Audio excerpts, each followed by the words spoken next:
Good evening, everybody. It's Lynn, the Leather Bag Lady. How are you all today? It is 25 past 7, and I've had to wait till this time of the evening to do my video because the sun was too bright. I tried to do it this afternoon when I got home from my clients, and it was way too sunny, and the heat coming through this window. I've had to put I've got a Union Jack flag, so I've put some magnets above the window in my front door, and I've had to cover it. The air conditioner's in the window as of today.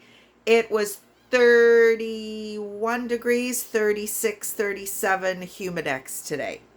And it's going to be the same tomorrow, and it's freaking crazy. And it gets really, really warm in here. So I was just kind of laying down on my little couch. Very bad hair day today. I had a shower after my gym visit this morning and then had to run out to go and get my clients. So there was no quaffing of the dew today. Anyway, nice bag today. Very simple, Canadian made. Burgundy, you know how I feel about burgundy.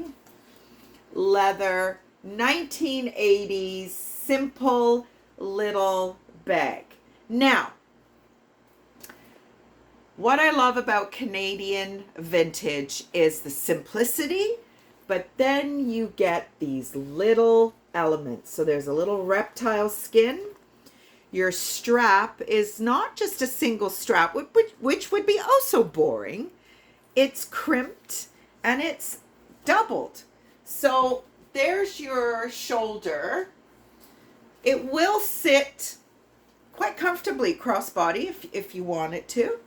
And that is it. It's a simple little burgundy, super soft leather made in Canada bag by John Hort. I really don't know much about him at all. I googled it and it came up somebody in Texas, which is clearly not the case. And he's won some Judy Award, which I don't know if I want to touch that. Not in today's climate, that's for sure. But it does have that 60s, 70s kind of velvet interior. I've listed it, yet another bag that I'm listing as an 80s, which could well be a 70s. It's got a nice zipper closure. I know how you ladies like that. Now, there are some blemishes in the leather. I'm pretty sure you can just see the texturing. This bag, I've already moisturized it, and it looks a lot better than it did. There's a couple of little blemishes here. I might see if I can do a little something with that. And then there's another couple here. But I love this color. This color and I have a little bit of a romance going on. Speaking of romance, I had a date on Saturday, and it was fantastic. I spent the whole afternoon into the evening on Saturday on the back of the biggest Harley bike I have ever seen. I have never been on a I'm blushing. I've never been on a motorcycle before, and it was the most amazing experience. Even if I never see this gentleman again, it will be a day that I will remember my whole life because I've never experienced that before. The freedom of going 80 kilometers an hour and there is nothing. Like, you're just out there. And I was scared. I was nervous. I was scared. It was a very beautiful bike. It had a freaking armchair on the back. So there was no way that I was going to fall off or whatever. But it was scary. Like, this bike was massive. Tunes blaring. It was amazing.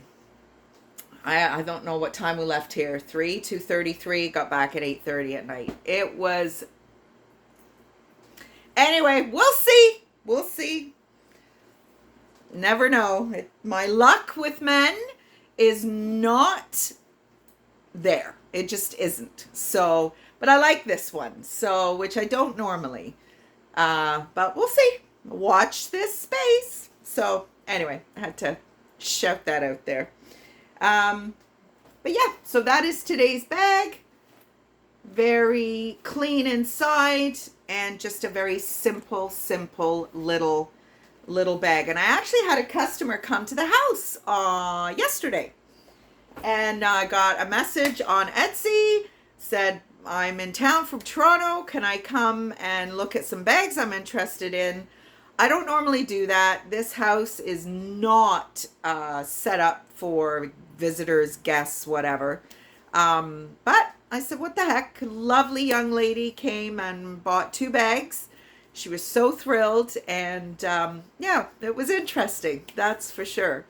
So that was my weekend. Friday night I went to Rosie's, and my date showed up to meet me, which was unexpected. I mean, it's a very local little bar, so for somebody who's never been there before to just kind of walk in, and it was like that quintessential scene in a movie where somebody walks in and everybody just stops. And I am not I have lots of friends there. I talk to lots of people, but I don't date in my local bar. I just don't. I never have, and I never will, because I don't want to ever feel like I can't go and have a good night at my little local place. So when this gentleman came in and sat down beside me and we started chitty-chatting, because we've chatted for a little while now, I could see, like, who's that? And Lynn's talking to him? And I'm like, but they don't know, and that's fine. I don't care. Nobody's business but mine. And now the whole of YouTube. But anyway, it's all good. So we're going to do a few more Dior trivia moments. And then I'll maybe take a break again and go on to something else, which would be, yes, we'll go to that next. So anyway, he, as in Christian Dior, did not like the mannequins back in the 40s and 50s, found them to be very stiff. So he took a hammer and a chisel to the mannequins so that he could make narrower waists and, chop the arms at the elbow so they could have some movement. And listen, you got to do what you got to do, right? He was not a technician. His staff did that part. He knew what his role was, and he hated social gatherings. And he was all about the solitude, which I think sometimes very creative, very artistic people are like that.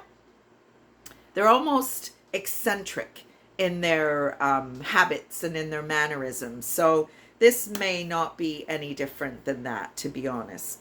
So that's, I've got one more page of Dior, believe it or not, but we're not going to tackle that yet. I'll pick up with another designer tomorrow. Tomorrow's a busy day. I'm going to help a friend, a really nice family that I met at Art Crawl. This gentleman's wife passed away a few months ago, and he really just needs some help. So some of the ladies from Art Crawl have gotten together, and we're going to go tomorrow and kind of stage his house a little bit. And then I might be going to a Blue Jays game tomorrow night. I am not a baseball fan, but if a good-looking man wants to take me to a baseball game, I'm going. So you never know. I might do a little video from there tomorrow. If we go. If we don't, I'm trying to keep my feet on the ground here. Trying to keep my feet on the ground. I freaking hate this part of dating. Anyway, have a good night, everybody, and I will talk to you tomorrow. Bye.